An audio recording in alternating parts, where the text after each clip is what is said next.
돌에 맞아 죽을 뻔했던 사람. 네, 돌에 맞아 죽을 뻔했던 사람이라는 말씀 제목을 가지고 여러분과 함께 말씀을 좀 나눠보고자 합니다. 여러분들이 아시는 것처럼 저는 모태신앙으로 어려서부터 아주 모범적인 교회 오빠 스타일이었습니다. 교회 세계관으로만 본다면 굉장히 엘리트 출신 같은 느낌인 거죠. 외삼촌 목사님, 큰이모부 목사님, 아버지 장로님, 뭐 이모들 다 권사님, 뭐 엄마 권사님, 이러니까 온 가족이 그냥 다 교회 다니는 집안으로 할아버지 때부터 쭉 3대째 하나님을 믿는 그런 가정에서 자랐습니다. 어려서부터 책을 참 많이 보기도 했는데요. 그냥 일반 동화책을 본 것이 아니라 뭘 봤겠어요? 성경 동화를 봤습니다. 만화책도 참 많이 봤는데 무슨 만화책을 봤겠어요? 성경 인물에 관련된 그런 성경 이야기 만화책을 보면서 자란 거죠. 좀 제 자랑 같지만 모태신앙으로 자란 같은 또래들보다 저는 좀 더 눈에 띄는 아이이긴 했습니다. 교회에서 뭐 주일학교 때 성경 퀴즈 대회 이런 거 하면은 1등 아니면 2등 무조건 했었고요. 달란트 시장 같은 거 하면은 달란트를 가장 많이 가지고 있던 아이가 바로 저였습니다. 설교 시간에 목사님이 갑자기 뭐 질문하실 때가 있었거든요. 그러면 그냥 바로바로 막 대답도 했었고, 수련회 같은 곳 갔다 오면은 은혜 충만해가지고 중학생이 방언 터져가지고 방언하고, 수요 예배, 뭐 금요 철야, 새벽 기도, 예배란 예배는 다 나오면서 예배가 아니었던 그냥 저녁 10시면은 이렇게 집사님들 모여서 기도하는 그런 기도회도 있었는데, 그런 것도 나와가지고 막 방언하면서 기도하고, 그러니까 얼마나 그냥 목사님부터 시작해가지고 집사님들, 권사님들한테 아주 칭찬이란 칭찬은 다 받으면서 자라왔던 것 같습니다. 그렇게 자라온 것이 참 은혜라면 은혜인 것은 분명한데, 문제는 뭐냐면요, 내가 너무 그렇게 모범적으로 자라다 보니까 다른 사람들을 볼 때 어떻게 바라봤겠어요? 정죄하면서 바라보는 겁니다. 비난하기도 하고요. 저희 교회에 저랑 비슷한 또래 형 동생들이 참 많았거든요.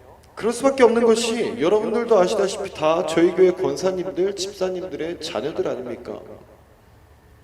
같은 학창 시절을 보내고 청년 시절을 같이 보냈단 말이에요. 주일학교 때는 그렇게 다 같이 잘 나왔던 형, 누나, 동생들이 학생부가 되고 청년부가 되고 하니까 하나 둘씩 사라지는 겁니다. 말씀드리기 참 부끄럽지만 제가 속으로 참 많이 정죄했었거든요. 왜요? 저는 안 그랬으니까요. 교회도 잘 나오고 말도 잘 듣고 뭐 나쁜 짓도 안 하고 나름 참 모범적이었단 말이에요. 근데 어떤 형들은 막 담배도 피고 술도 마시고 교회도 잘 안 나오고, 제가 보기에 아주 개차반인 거죠. 그럼 저는 하나님 앞에 당당한 마음을 갖게 되는 겁니다. 하나님, 저는 그래도 저들보다는 좀 낫잖아요. 여러분들 중에는 목사님 자녀들도 있고 모태신앙인 분들도 있기에 공감을 하실지 모르겠습니다만, 목사님 자녀들은 더하면 더하지 덜 나진 않을 거란 생각도 들기는 합니다만 비슷할 것 같은 거죠. 오늘 말씀을 준비하면서 제가 참 부끄러운 얘기들을 많이 꺼내게 될 텐데, 저희 어떤 부끄러운 것들을 보지 마시고 말씀으로 비춰지는 여러분들의 스스로의 모습을 바라보시면서 잘못된 것들로부터 돌이키시고 주님의 은혜 가운데 거할 수 있는 시간이 되기를 소망합니다. 오늘의 말씀은 여러분들도 잘 알고 있는 말씀일 것이라고 생각을 해요. 음행한 여인이 돌에 맞아 죽을 뻔했으나 예수님 덕분에 구원받게 된 그런 이야기죠. 이 사건에서 나오는 아주 유명한 명언이 있습니다. 무엇입니까? 너희 중에 죄 없는 자가 돌로 치라. 우리가 너무 잘 알고 있는 이야기지만 오늘은 단순하게 어떤 2000년 전에 있었던 어떤 사건의 이야기로만 볼 것이 아니라 여러분들이 직접 이 가늠한 여인의 입장에서 좀 더 깊게 바라보기를 원합니다. 자, 우리 3절과 4절을 함께 볼 텐데요. 함께 읽어볼까요? 시작.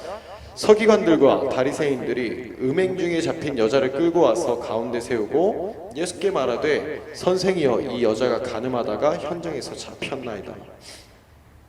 자, 우리가 읽은 이 개역개정 성경에서는 음행 중에 잡힌이라고 나와 있지만 다른 성경에 보면 간음하다가 잡힌으로 나와 있는데 뭐 같은 뜻이겠죠. 뭔가 굉장히 음란한 어떤 일들을 하면서 현장에서 잡혀버린 겁니다. 구체적인 상황을 나타내고 있지는 않지만 당시에 간음을 한 여인은, 간음을 한 자들은 돌로 쳐 죽이는 법이 있었던 그런 시대였어요. 그런 시대에서 이 여인은 말 그대로 현장에서 범죄 행위가 발각이 된 것입니다. 가끔 우리 TV 속 드라마나 뭐 영화 같은 것들을 보게 되면 도둑질을 하거나 사기를 치거나 도박을 하는 어떤 현장을 경찰들이 갑자기 급습해가지고 검거하는 그런 영상들을 한 번쯤은 다들 보셨을 거예요. 지금 이 여인은 그런 음행 중에 그렇게 현장 중에서 잡히게 된 겁니다. 벗은 상태였겠죠. 얼마나 수치스럽고 얼마나 창피하고 얼마나 두렵고 얼마나 떨렸겠습니까? 그런 여인을 지금 잡아서 예수님 앞에다가 딱 데려다 놓는 거예요. 우리는 오늘 1절과 2절 본문을 보지는 않았지만 그 내용을 보면 예수님께서 지금 뭐 하고 계셨냐면 성전에서 사람들을 가르치고 있었습니다. 사람이 많았겠어요? 적었겠어요? 엄청 많았겠죠. 왜냐하면 이 당시에 예수님은 그 전에 오병이어 사건도 일으켰었고요. 기적과 이적을 보이시면서 사람들로부터 엄청 센세이션한 아주 유명한 그런 사람이었단 말이에요. 막 유대인들하고 논쟁도 하면서 가는 곳마다 막 이슈가 되는 때였으니까 사람이 뭐 한두 사람 모였겠냐고요. 엄청나게 많은 사람들이 이 예수님의 말씀을 들으려고 모이던 그런 때였다는 것입니다. 지금 그렇게 사람이 많이 모인 곳에 한 여인이 벌거벗겨진 채 수치스러운 제명으로 예수님 앞에 던져진 거예요. 지금 우리는 별로 그렇게 많은 인원이 모여있진 않지만 우리가 이렇게 성전에 모여서 말씀을 나누고 있는데 갑자기 그냥 경찰들이 딱 들이닥쳐가지고 벌거벗은 여자를 여기다가 딱 갖다 놓는 겁니다. 얼마나 수치스럽겠어요. 근데 그거를 다른 여인이라고 생각하지 마시고 여러분들이라고 생각해 보십시오. 간음하다가 현장에서 잡힌 여자라고 아주 공개적으로 그녀의 죄를 밝혀버리는 겁니다. 우리가 주일에 나와서 막 예배 드리고 있는데 하람이 잡아가지고 갑자기 막 친구들이 하람이한테 와가지고 얘 학교에서 무슨 짓 했는지 아세요? 이러면서 예배 분위기 다 망치고 있는 그런 상황이라고요. 얼마나 수치스럽겠어요. 아까 앞에서 말씀드린 것처럼 저는 참 교회에서 모범적인 모습을 보이는 그런 아이였는데요. 그런 저에게 반전이 있었습니다. 교회에서나 그런 모습을 보였지 학교나 뭐 친구들과 있을 때는 그들과 별반 다를 것이 없었던 사람이 바로 저였습니다. 물론 뭐 술, 담배 이런 것들에 손대거나 하지는 않았지만 나쁜 짓도 참 많이 했거든요. 엄마 지갑에서 돈도 훔치기도 하고요. 학교에서 애들한테 욕해가면서 싸우기도 하고 마음에 안 드는 애 있으면 괴롭히기도 했습니다. 그러던 중에 초등학교 한 5학년 때쯤이었던 것 같은데 그때 당시에 저희 또래들 사이에서 참 유행했던 것이 뭐였냐면 도둑질이었습니다. 도둑질. 학교 앞 문구점이나 뭐 슈퍼마켓 같은 곳에 가서 뭔가를 훔치는 건데요. 뭘 훔쳤느냐에 따라서 아이들 사이에서 찬사가 막 나오던 그런 때였던 거죠.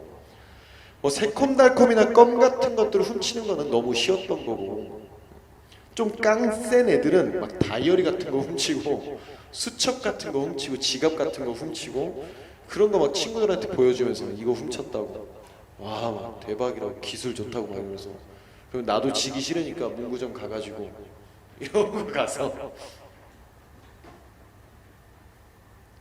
이러고 막 와가지고 친구들한테 나 이거 훔쳤다고 그러고 살았습니다.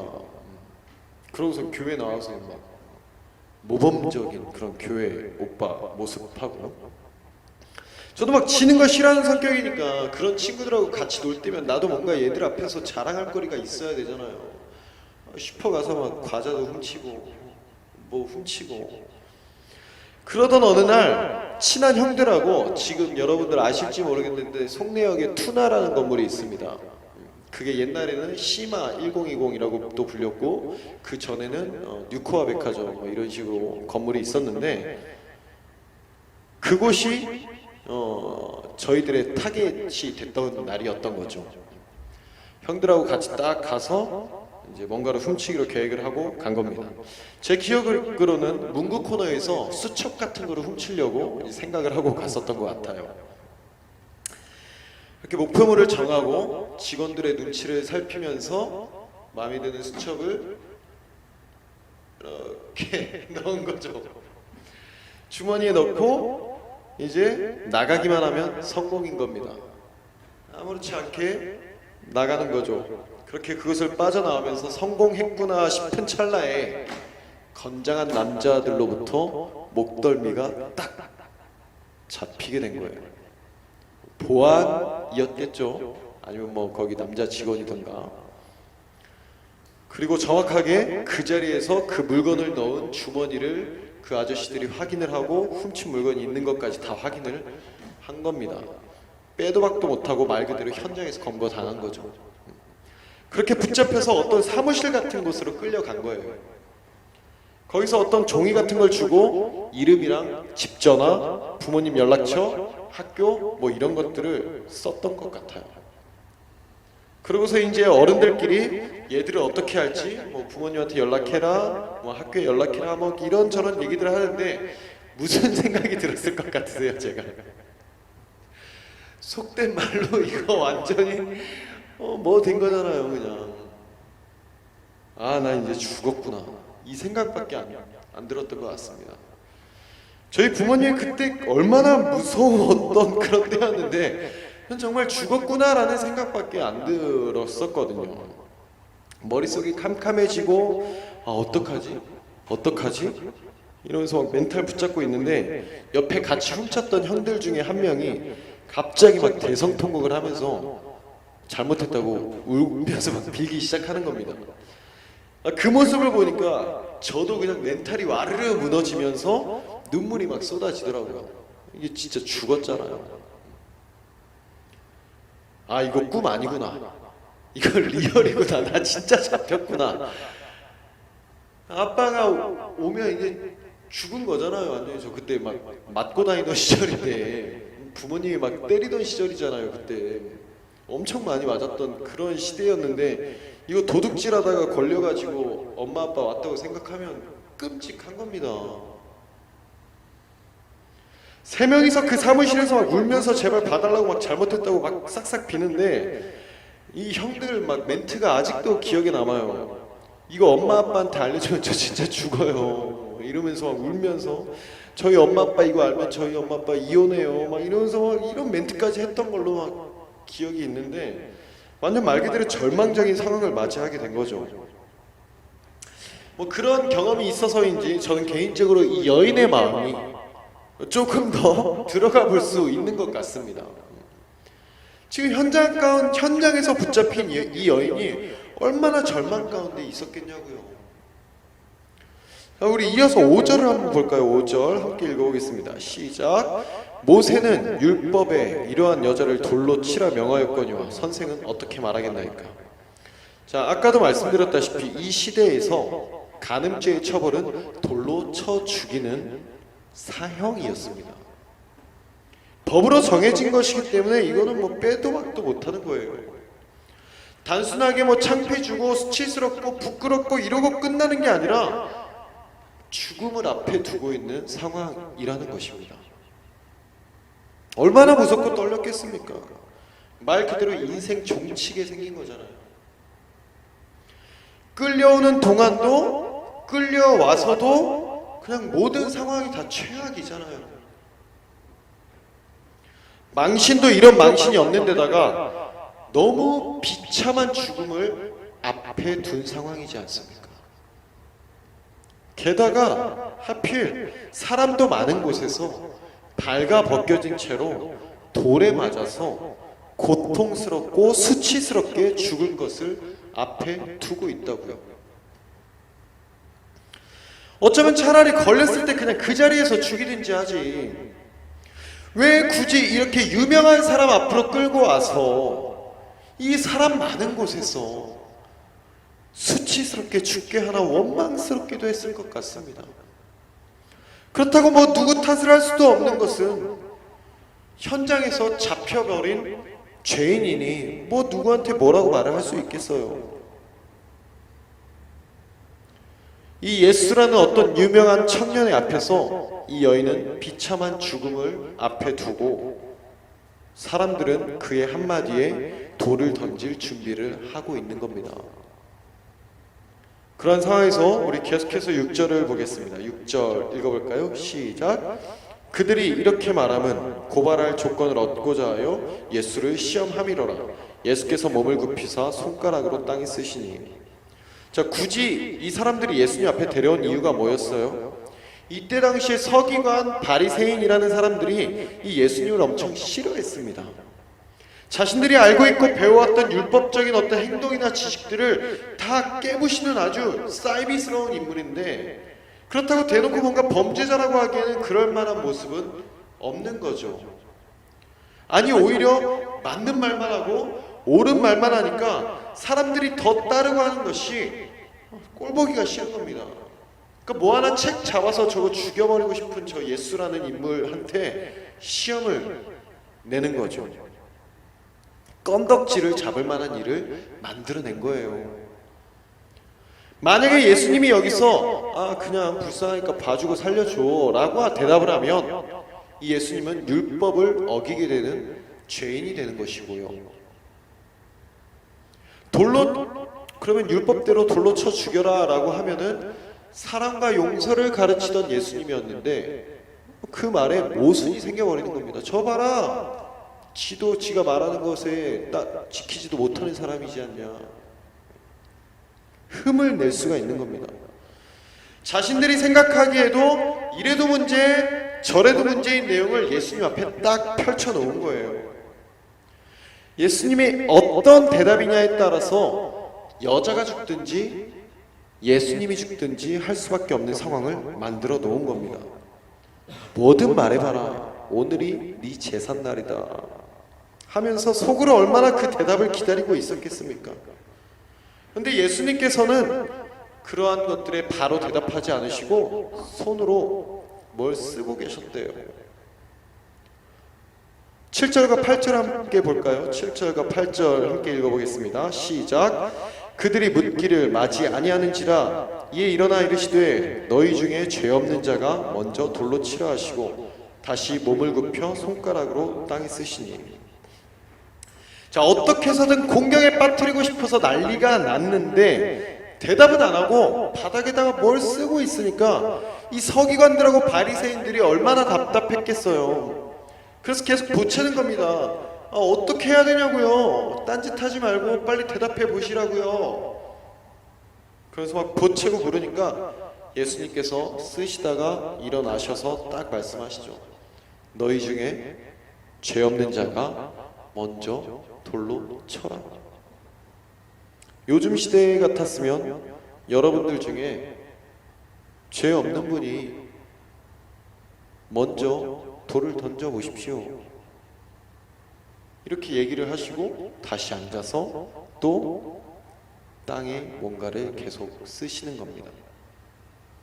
시대의 명언을 말씀하시고는 무슨 글자를 막 쓰셨나 봐요. 제가 이 말씀을 준비하면서 예수님이 도대체 땅에 뭘 쓰셨을까 궁금해가지고 이런저런 자료들을 막 찾아보고 유튜브도 찾아보고 그랬는데 다들 추측만 있고 정확하게 뭐를 쓰셨다라는 정답은 안 나오더라고요. 여러 추측들 가운데서는 돌을 들었던 사람들의 죄를 일일이 쓰시기도 하셨을 거라는 내용도 있고, 뭐 어떤 율법의 내용을 쓰셨다는 것도 있고, 너네 남자와 여자 둘이 같이 죄를 저질렀는데 남자는 어디 있냐, 뭐 이런 얘기를 쓰셨다는 것도 있는데 참 여러 가지 추측들이 있습니다만 어쨌든 성경에서 자세하게 뭐라고 쓰셨더라라고 나와 있는 게 아니기 때문에 정확하게 알 수는 없는 거예요. 근데 그런 어떤 추측들을 보는데 별로 와닿지는 않더라고요, 저는. 그래서 각자의 상상에 맡길 수밖에 없는 예수님의 어떤 내용을 쓰셨는데, 그래서 저도 좀 묵상하면서 상상을 해봤습니다. 그 상황을 그려보면서 예수님 입장에서 예수님이라면 뭐라고 쓰셨을까? 이 예수님은 강자에게 굉장히 강했던 분이셨고 약자에게 굉장히 약하셨던 분이셨단 말이죠. 지금 상황에서 볼 때 이 예수님께서 그 여자를 죽이려는 그 사람들을 향해서 뭔가를 쓰셨을까요? 아니면 이 죽음을 앞에 두고 있는 약한 여자를 향해서 메시지를 쓰셨을까요? 제가 생각해 봤을 때는 이 예수님께서 그 여자를 죽이려는 사람들을 향해서 그들의 죄를 쓰거나 뭐 어떤 율법의 내용들을 쓰기에는 시간이 막 그렇게 많은 시간은 아니었을 것 같아요. 그쵸?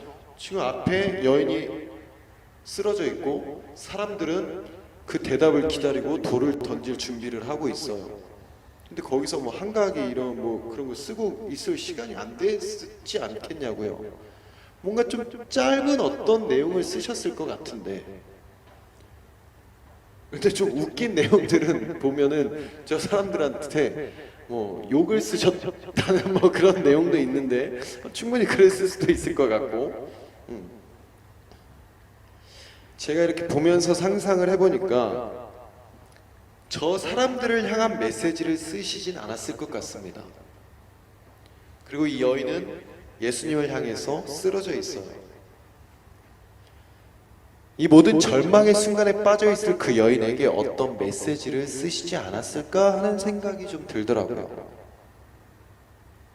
그리고 약자들한테 굉장히 스윗했던 그 예수님이었던 것을 생각해 본다면 그 짧은 순간에 이런 내용을 쓰시지 않았을까? 이건 그냥 저의 상상입니다. 걱정하지 마. 또는 야, 괜찮아. 그 여인만 볼 수 있게. 걱정하지 마. 다들 그 여인을 죽이려고 돌을 집어든 그 상황에서 비참하고 초라하고 수치스러운 죽음을 앞둔 그 절망적인 상황에서 두려움 속에 흐느끼는 그녀에게 예수님께서 뭔가 한 줄기 빛을 보여주시지 않았을까요? 모두가 너를 지금 죽이려고 하고 있지만 나는 너 죽게 냅두지 않을 거야. 그러니까 걱정하지 마. 쓰시다가 일어나서 죄 있는 사람들만 돌로 던져보세요. 그 멘트 딱 날리고 또 앉아서 또 쓰시는 거예요. 걱정하지 마.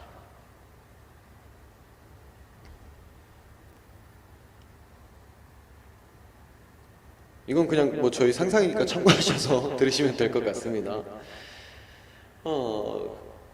그 말씀을 하시니까 이제 9절에 어떤 상황이 벌어집니까? 함께 읽어볼까요? 시작! 그들이 이 말씀을 듣고 양심의 가책을 느껴 어른으로 시작하여 젊은이까지 하나씩 하나씩 나가고 오직 예수와 그 가운데 섰는 여자만 남았더라. 예수님의 이 말씀을 들은 무리들은 다행이라고 해야 될까요? 양심의 가책을 느끼고 어른부터 시작해서 젊은이까지 다 돌을 내려놓고 돌아갔습니다. 왜 어른으로부터 시작했을까요? 어른이 될수록 짓는 죄가, 쌓이는 죄가 더 많기 때문입니다. 여러분, 초등학생이 짓는 죄가 많겠어요? 20대가 짓는 죄가 많겠어요? 10대가 저지르는 죄의 무게가 무겁겠습니까? 40대가 저지르는 죄의 무게가 무겁겠습니까? 모두가 다 그렇다고 얘기할 수는 없겠지만 드러나지 않고 걸리지 않았을 뿐이지 나이가 많아질수록 짓게 되는 죄가 더 많아지고 그 무게도 더 무거워지는 겁니다. 그러니까 예수님께서 죄 없는 자가 먼저 돌을 던지라고 했을 때 그들의 양심에 가책이 느껴지면서 어른들부터 돌아서게 되는 거죠. 죄송하지만 지금 이 자리에 앉아있는 여러분들 중에도 마찬가지일 것입니다. 겉으로만 봤을 때 여러분들 다 목사님들 자녀이고 집사님들 자녀이고 모태신앙에다가 교회에서 열심히 봉사도 하면서 다들 얼마나 착해 보이고 예뻐 보입니까? 안 그러길 바라고 안 그러리라 생각을 하지만 저는 근데 솔직히 여러분들은 다 아시잖아요. 여러분들 스스로 여러분들의 추악하고 더러운 모습들을 여러분들은 아시지 않습니까? 고치려 하고 고치려 해도 고쳐지지 않는 여러분들의 죄된 모습을 여러분들은 아시잖아요. 걸리지 않고 드러나지 않았을 뿐이지 여러분들 중에 누구 한 사람 나는 죄 지은 것 없이 죄 지은 것 하나 없이 깨끗합니다 라고 말할 수 있는 분 계시냐고요. 뭐 저도 마찬가지입니다. 여러분들 앞에서 이렇게 마이크 잡고 큰 소리로 옳은 소리 하면서 설교하고 있지만 사실 제가 제일 부끄러운 사람이거든요. 아까 앞에서 초등학생 때 도둑질하다 걸린 거 그 정도는 뭐 세월도 많이 지났고 어렸을 적 철 모를 때에 뭐 2,000원, 3,000원짜리 훔치다가 걸린 어떻게 보면 그냥 웃어 넘길 수 있을 정도의 부끄러운 과거의 얘기 정도니까 여러분들 앞에서 제가 말씀드릴 수 있는 거지. 지금의 삶을 살아가면서 저의 죄된 모습들을 너무 추악한 모습들을 여러분들 앞에서 말할 수 없는 것들이 굉장히 많다고요. 저도 여러분들 앞에서 차마 말하지 못할 아니 그 누구에게도 말할 수 없는 절대 알려지고 싶지 않고 보이고 싶지 않은 아주 추악하고 더러운 모습이 제 삶 가운데 있다는 것입니다. 여러분들은 감히 상상도 못할 그런 더러운 모습들이 저한테도 있다고요. 그래서 때로는 앞에서 찬양 인도하고 말씀 전하고 하는 것들이 너무 부담스러울 때가 있기도 하거든요. 하나님, 제가 자격이 될까요? 하나님, 제가 이 앞에 있어도 되는 걸까요? 말씀을 준비하면서도 막 가책이 느껴지는 거예요. 내가 무슨 자격으로 이런 말을 할 수 있을까? 이런 생각이 막 수시로 드는 겁니다. 그러니까 예수님께서 말씀하신 그 한마디에 어른부터 젊은이까지 그 누구도 죄에서 자유로울 수가 없었던 거 아닙니까? 그렇게 한 명, 두 명씩 돌을 놓고 돌아가다 보니까 누구만 남았어요?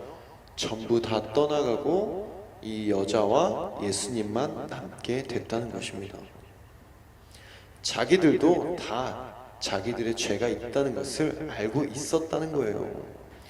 자기들도 그렇게 다 죄가 있음을 알았으면서 누군가의 죄에는 돌을 던져서 죽이려고 했다고요. 이것 또한 여러분과 저의 모습 아니겠습니까? 다른 이들의 죄를 보면 분노하고 다른 이들의 어떤 잘못을 보면서 저러면 안 된다고 손가락질하고 비난하고 정죄하면서 나는 안 걸렸으니까 나는 아닌 척, 나는 안 걸렸으니까 나는 안 그런 척, 나는 안 걸렸으니까 나는 깨끗한 척 하면서 다른 누군가의 어떤 잘못을 보면 그거 못 죽여서 안 달라가지고 막 돌 집어들고 있지 않냐고요. 자, 우리 10절과 11절을 보겠습니다. 함께 읽어볼까요? 시작. 예수께서 일어나사 여자 외에 아무도 없는 것을 보시고 이르시되 여자여 너를 고발하던 그들이 어디 있느냐? 너를 정죄한 자가 없느냐? 대답하되 주여 없나이다. 예수께서 이르시되 나도 너를 정죄하지 아니하노니 가서 다시는 죄를 범하지 말라 하시니라. 자, 벗겨진 채로 죽음을 앞둔 상황에서 부끄럽고 수치스럽고 두려워서 고개도 못 들고 있던 여인이 뭐 그 상황들을 다 지켜볼 수가 있었겠습니까? 두려움에 떨면서 그냥 흐느껴 울면서 그저 귀로만 그 상황의 일들을 듣고 있지 않았겠냐고요.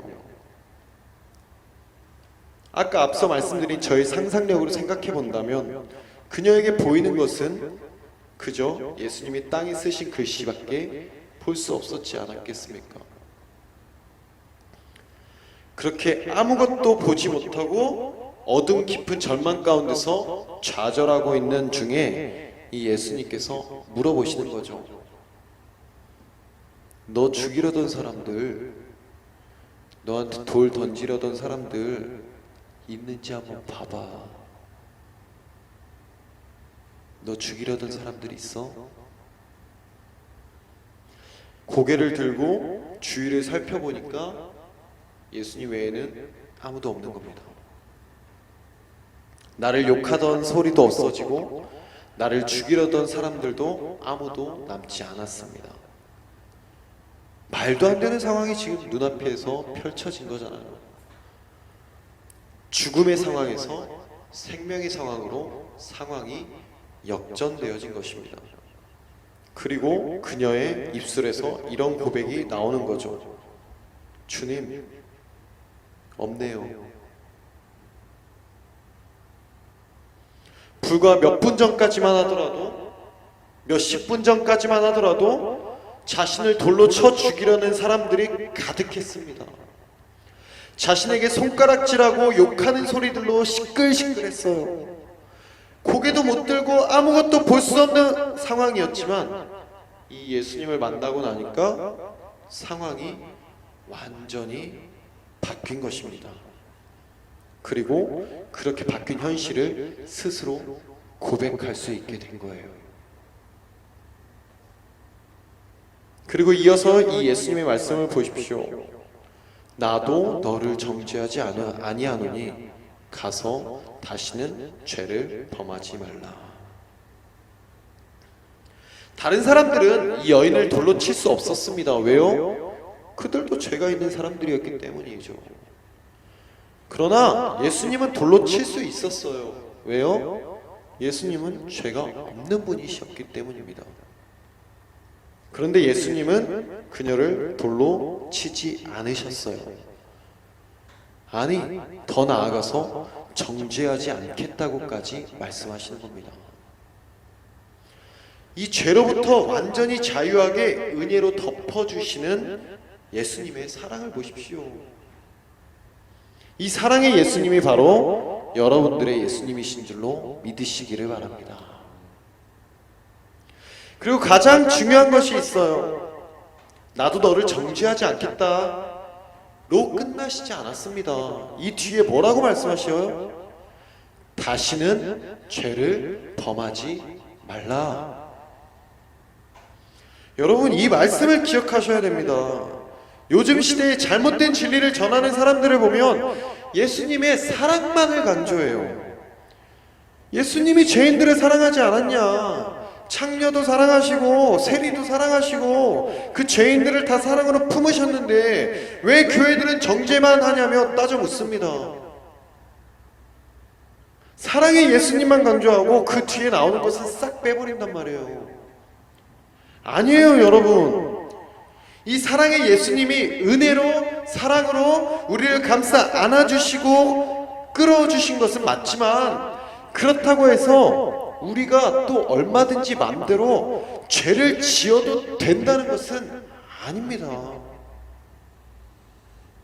예수님께서 분명히 말씀하시지 않습니까? 다시는 죄를 범하지 말라고. 죄가 죄라는 것을 알았다면 예수님의 그 사랑과 은혜로 그 죄 씻음 받은 것을 알았다면 난 어차피 용서받았으니까 라면서 다시 그 죄를 반복할 것이 아니라는 겁니다. 지금 그 죄 때문에 죽을 뻔하다가 살아났는데 안 죽고 살았다고 해서 또 같은 죄를 반복했다고 생각해 보십시오. 그것 때문에 죽을 뻔했다는 것을 알았다면 말도 안 되게 기적적으로 살았다는 것을 알았다면 그 죄를 반복하는 일이 가능하겠냐고요. 아까 앞서 제가 그 쇼핑몰에서 도둑질하다 걸린 얘기에 마무리 말씀을 안 드렸는데요. 정말 다행히도 그 어른들끼리 그렇게 얘기를 하다가 내려진 조치는 그냥 봐주고 돌려보내줬습니다. 부모님한테 전화 안 했고요. 학교에 전화 안 했어요. 만약 거기서 학교에 연락을 하고 부모님께 연락을 했다면, 그래서 부모님이 찾아오시고 학교의 선생님들과 친구들이 알게 됐다면 저는 어떻게 됐을까요? 너무 끔찍한 거죠. 그런데 아마도 그때 그 어른들이 봤을 때 뭐 그렇게 비싼 금액의 어떤 물건을 훔친 것도 아니었고, 이 초등학생들 조그마한 것들이 지금 보면 뭐 은성이 같은 애들이잖아요. 은성이 정도. 그 조그만 애들이 뭐 부모님 이혼한다 어쩐다 막 자기 죽는다 그러고 있는데 매정하게 하기도 좀 그랬는지 너네 다음부터 그러지 마 하고서 그냥 돌려보내줬어요. 그때 감정이 막 자세하게 기억이 나고 그러진 않지만 그곳에서 나오면서 가슴을 쓸어내렸을 것은 분명하거든요. 정말 죽을 뻔했던 거잖아요. 그 이후로 제가 그 쇼핑몰에 또 찾아가서 도둑질을 시도했을까요? 아니요. 그럴 수 없는 겁니다. 상상도 못하는 거죠. 그런데 만약 그런 일을 겪고 나서도 또 그곳에 가서 또 도둑질을 하고 있었다고 생각해 보십시오. 그리고 또 잡혔다고 생각해 보세요. 답도 없는 인간인 거잖아요. 그럼 은혜를 입었으면 그 은혜를 기억하고 다시는 그 죄를 반복하지 말아야 할 것은 너무나 당연하다는 것입니다. 그리고 그 은혜를 받은 것을 아는 사람이라면 만약 똑같은 죄를 짓고 돌에 맞을 위기에 처한 사람 앞에서 내가 그 돌을 집어들 수 있을까요? 쟤 죽이겠다고 내가 그 돌을 집어들겠어요? 그럴 수 없는 겁니다. 왜요? 내가 그 돌에 맞아 죽을 뻔했던 사람이니까요. 그래서 우리는 다른 사람을 함부로 정죄하거나 비난해서는 안 된다는 것입니다. 여러분들이 다 그렇게 은혜로 사랑으로 예수님으로부터 용서받은 자들이라는 것입니다. 그런데 여러분들이 어디 가서 누군가를 향해서 돌을 집어든다고 한다면 예수님이 뭐라고 하시겠냐고요. 사랑하는 여러분, 우리는 모두 죄인된 자들입니다. 앞서 말씀드린 것처럼 여러분들이 겉으로는 바르고 착해 보일지 몰라도 여러분들 속에는 온갖 악한 모습들이 있을 것이라는 거죠. 안 걸렸을 뿐이고 드러나지 않았을 뿐이지, 우리는 그것이 드러나는 순간 모든 사람들 앞에서 너무나 수치스럽게 부끄럽게 쓰러질 수밖에 없는 사람들일 것입니다. 여러분들 스스로 너무 잘 아실 것이지 않습니까? 그런데 그런 더럽고 추악한 우리 예수님께서는 사랑으로 안으시고 은혜로 덮어주시며 그분의 십자가 보혈의 공로로 우리의 죄를 씻어주셨습니다. 여러분들을 향해 손가락질하는 그 사탄의 정죄를 없애주셨다는 거예요.